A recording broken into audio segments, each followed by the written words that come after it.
2월 27일 화목의 메시지 누가복음 7장 18절에서 35절 말씀입니다.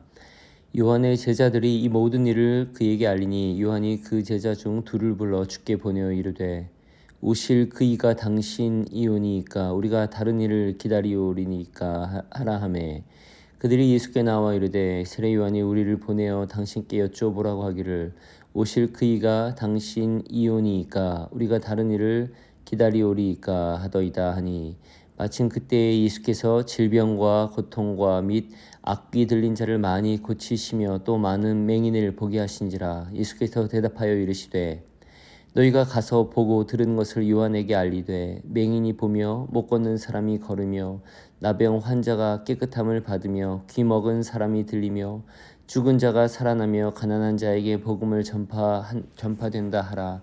누구든지 나로 말미암아 실족하지 아니하는 자는 복이 있도다 하시니라. 요한이 보낸 자가 떠난 후에 예수께서 무리에게 요한에 대하여 말씀하시되 너희가 무엇을 보려고 광야에 나갔더냐? 바람에 흔들리는 갈대냐? 그러면 너희가 무엇을 보려고 나갔더냐? 부드러운 옷 입은 사람이냐? 보라, 화려한 옷을 입고 사치하게 지내는 자는 왕궁에 있느니라. 그러면 너희가 무엇을 보려고 나갔더냐? 선지자냐? 옳다. 내가 너희에게 이르노니 선지자보다도 훌륭한 자니라. 기록된 바 보라, 내가 내 사자를 내 앞에 보내리니 그가 내 앞에서 내 길을 준비하리라 한 것이 이 사람에 대한 말씀이라. 내가 너희에게 말하노니 여자가 낳은 자 중에 요한보다 큰 자가 없도다. 그러나 하나님의 나라에서는 극히 작은 자라도 그보다 크니라 하시니 모든 백성과 세리들은 이미 요한의 세례를 받은지라. 이 말씀을 듣고 하나님을 의롭다 하되 바리새인과 율법교사들은 그의 세례를 받지 아니하므로 그들 자신을 위한 하나님의 뜻을 저버리니라. 또 이르시되 이 세대의 사람을 무엇으로 비유할까? 무엇과 같은가?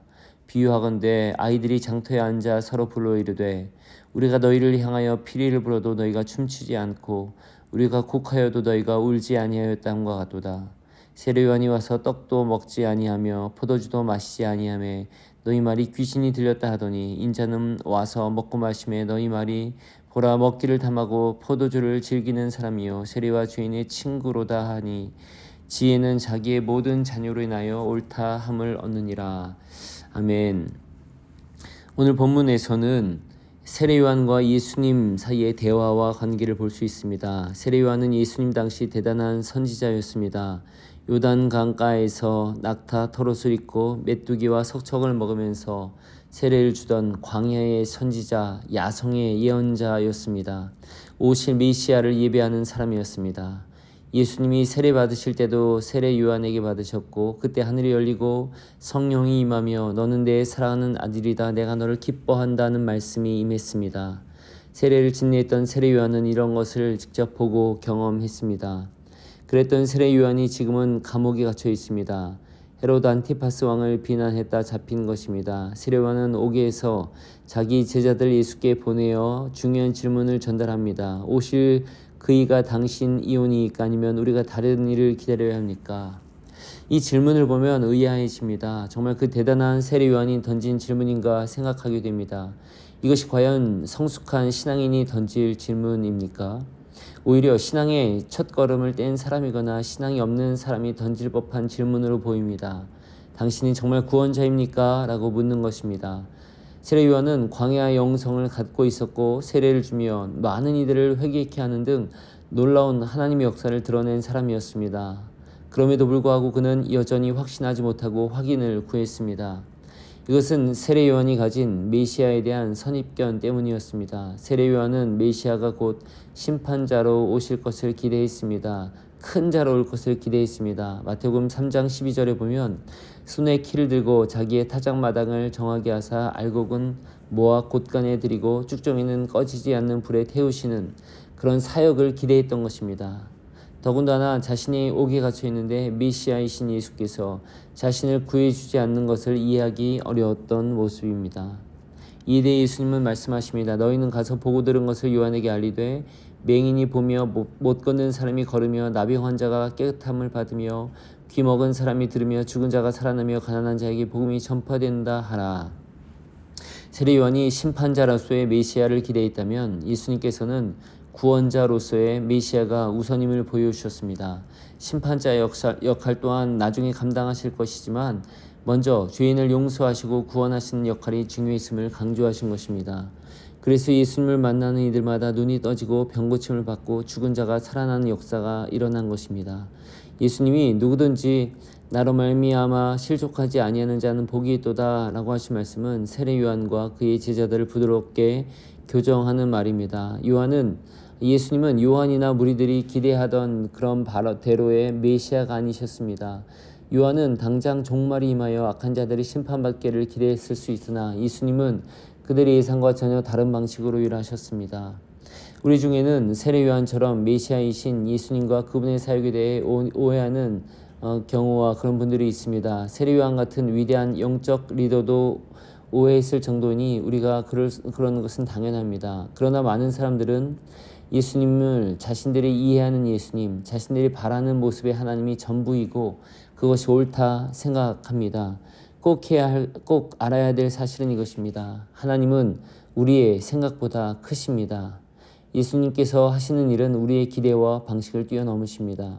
여러분 삶의 모습을 돌아보십시오. 여러분이 기대하고 바라던 대로 하나님이 꼭 이루셨습니까? 많은 경우는 우리가 생각하지도 못한 방법, 때로는 상상도 못한 방법으로 일하셨을 것입니다.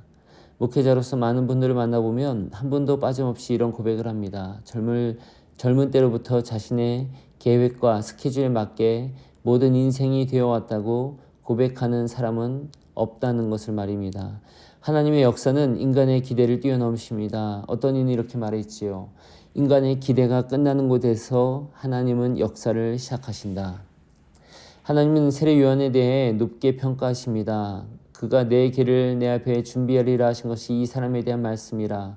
내가 진실로 너희에게 말하노니 여자가 낳은 자 중에 세례 요한보다 더 큰 이가 일어남이 없도다. 즉 세례 요한을 매우 높게 평가하셨습니다. 하지만 이어서 말씀하십니다. 천국에서는 극히 작은 자라도 세례 요한보다 다 크니라.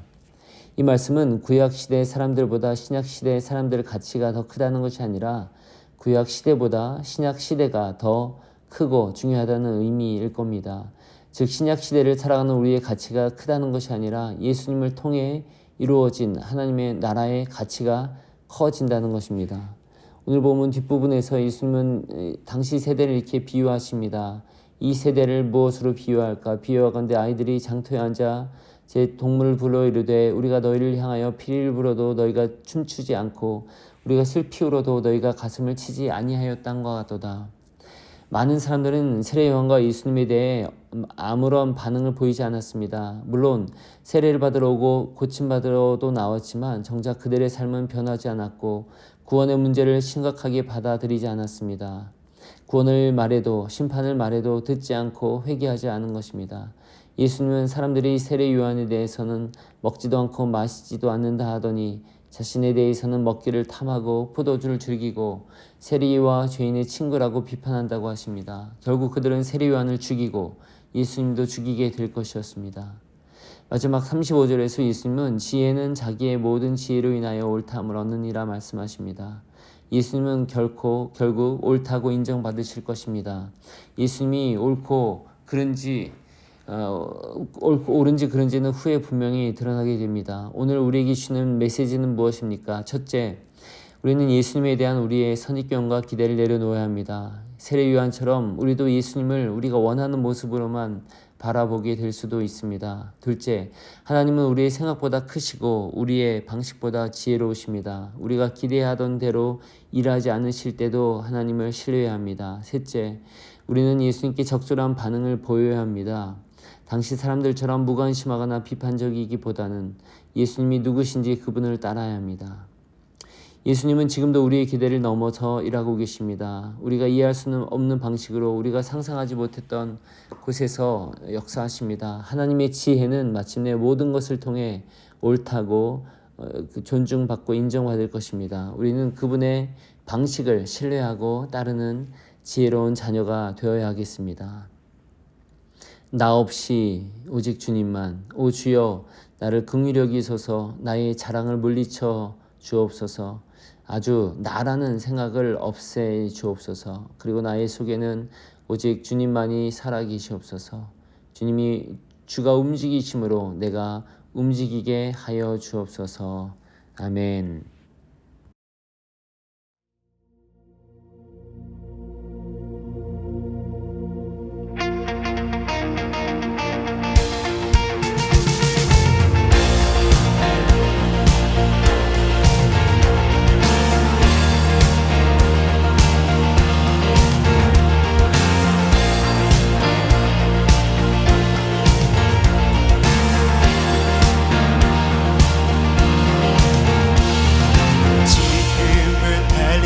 때처럼 주 말씀이 선포되고 또 주의 종 모세의 때와 같이 언약이 성취되네. 비록 전쟁과 기근과 비판 환난 날이 다가와도 우리는 광야에 외치는 소리 주의 길을 예비하라. 오라 주님 구름 타시고 나 밟을 때에 다시 오시네. 외치세 은혜의 님 시온에서 구원이 임하네.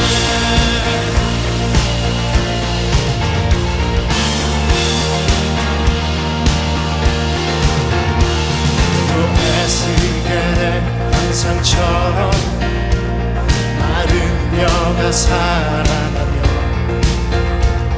또 주의 종 다윗의 때와 같이 예배가 회복되네. 주수할 때가 이르러 들판은 이어졌네. 우리는 주수할 일꾼 주 말씀을 선포하니 오라 주님 구름 타시고 나 밟을 때에 다시 오시네. 외치세 은혜의 님 시온에서 구원이 임하네. 오라 주님 구름 타시고 나 밟을 때에 다시 오시네. 외치세 은혜의 님 시온에서 구원이 임하네. 오라 주님 구름 타시고 나 밟을 때에 주 다시 오시네. 모두 외치세 이는 은혜의 님 시온에서 구원이 임하네. 오라 주님 구름 타시고 나 밟을 때에 다시 오시네. 외치세 은혜의 님 시온에서 구원이 임하네. 시온에서 구원